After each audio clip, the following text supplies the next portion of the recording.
Olá a todos. Sabem, se eu tivesse uma máquina do tempo, gostaria de voltar ao passado. Queria voltar à minha infância na China. Quando era pequena, brincava muito com os meus amigos depois da escola. Também passava muito tempo com a minha família e os meus avós. Naquela época não havia tantos telemóveis e computadores. As pessoas conversavam mais e as crianças brincavam na rua. Eu também gostava muito das festas tradicionais chinesas, onde comíamos comida deliciosa e víamos fogo de artifício. E se pudesse mesmo viajar no tempo, também gostaria de ver a China antiga e conhecer personagens históricos famosos, como o Zetian. Mas, no final de contas, voltaria ao presente, porque agora tenho uma nova vida em Portugal e também sou muito feliz aqui. E aposto que cada um de nós tem o seu próprio destino temporal de sonho, não é? É exatamente este fascínio universal que nos traz à nossa análise de hoje, onde vamos traçar a evolução do maior sonho da ficção científica, a viagem no tempo, desde a literatura vitoriana até ao computador que provavelmente tem agora mesmo em cima da secretária. Ora bem, o nosso roteiro de hoje foca-se em 5 paragens rápidas. Primeiro, a máquina original. Depois, as visões de Hollywood. Passamos para a física do tempo. Enfrentamos o famoso paradoxo do avô e, por fim, aterrarmos na máquina do tempo do nosso dia-a-dia. Vamos a isto? Secção 1. A máquina original. Vamos recuar até à verdadeira gênese da coisa. Tudo mudou em 1895 com o romance inovador de H.G. Wells, A Máquina do Tempo. Pensem nisto, ele foi literalmente o primeiro a sugerir o uso de um veículo físico para nos movermos seletivamente através do tempo. A verdadeira revolução aqui foi que Wells definiu o tempo não como algo que simplesmente nos arrasta para a frente contra a nossa vontade, mas sim como uma quarta dimensão, uma dimensão que pode ser percorrida, exatamente da mesma forma que nos movemos no espaço físico. Uma ideia absolutamente brilhante para a época. Secção 2. Visões de Hollywood. Como devem calcular, uma ideia destas não ia ficar presa nas páginas de um livro para sempre. O conceito saltou para o grande ecrã e ganhou uma vida visual deslumbrante. Vejam lá estas paragens exatas que a protagonista faz na famosa adaptação cinematográfica de 1960, realizada por George Pal, um filme que até ganhou um Oscar pelos efeitos especiais.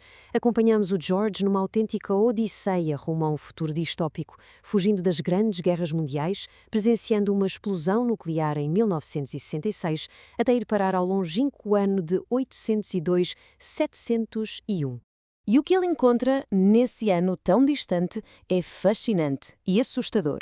Após séculos de guerra, a humanidade dividiu-se em duas espécies. Por um lado, temos os Eloi, que são pacíficos e ingênuos e vivem lá fora na superfície. E pelo outro lado, temos os Morlocks, predadores monstruosos que vivem no subsolo, operam o que resta das máquinas antigas e, infelizmente para os Eloi, usam-nos como autêntico alimento. Um cenário nada simpático, não acham?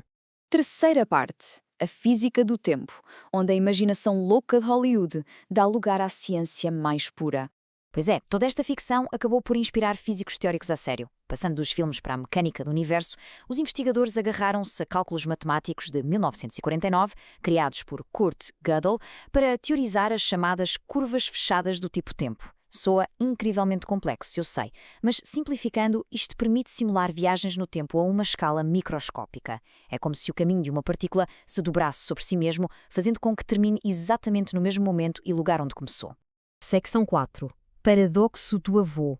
Porque, convenhamos, mexer com o passado tem de trazer problemas cósmicos. E a grande dor de cabeça é esta. Se enviarmos algo ou alguém de volta ao passado, como é que evitamos destruir toda a nossa realidade? É o colapso cronológico de Hawking Thorne, mais conhecido por todos nós como o paradoxo do avô.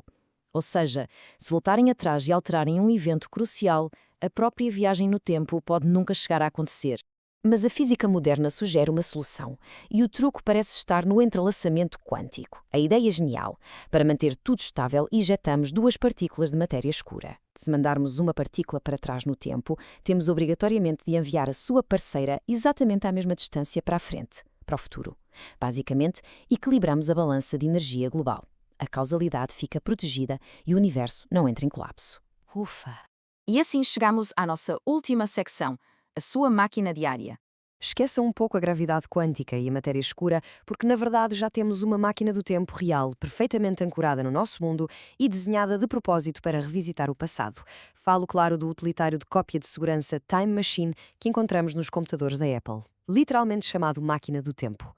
E sabem que mais? Em vez de precisarmos de cilindros gigantes a rodar à velocidade da luz, Construir esta máquina é brincadeira de crianças. Só precisamos de ligar um disco rígido externo a uma porta USB e selecionar uma opção. A partir daí, o sistema trabalha sozinho, guardando automaticamente cada versão da nossa vida digital. E a magia acontece nesta interface visual clássica. Repararam nestas janelas em cascata? Dão-nos a verdadeira sensação de estar a olhar através de um túnel do tempo. Podemos viajar visualmente para trás, hora a hora, dia a dia, até encontrarmos com precisão aquele fecheiro de trabalho que jurávamos ter apagado de vez. Para reescrever a história e salvar um documento é super simples. Abrimos a pasta, entramos no Time Machine, viajamos pela cronologia no lado do ecrã e clicamos em Restaurar. E num ápice, um desastre que arruinaria o nosso dia nunca chegou sequer a acontecer. Resumindo, seja a sonhar com a China antiga, a imaginar formas de escapar a predadores mutantes no futuro, a calcular equações nos maiores laboratórios do mundo, ou apenas a recuperar uma fotografia perdida no computador, o nosso desejo de controlar o tempo é absolutamente inegável. Fica apenas a reflexão final. Com todas as ferramentas incríveis que temos hoje nas mãos, que partes essenciais do nosso presente é que vamos escolher preservar a salvo para os nossos eus do amanhã? Pensem nisso. Muito obrigada por acompanhar esta exploração conosco e até à próxima.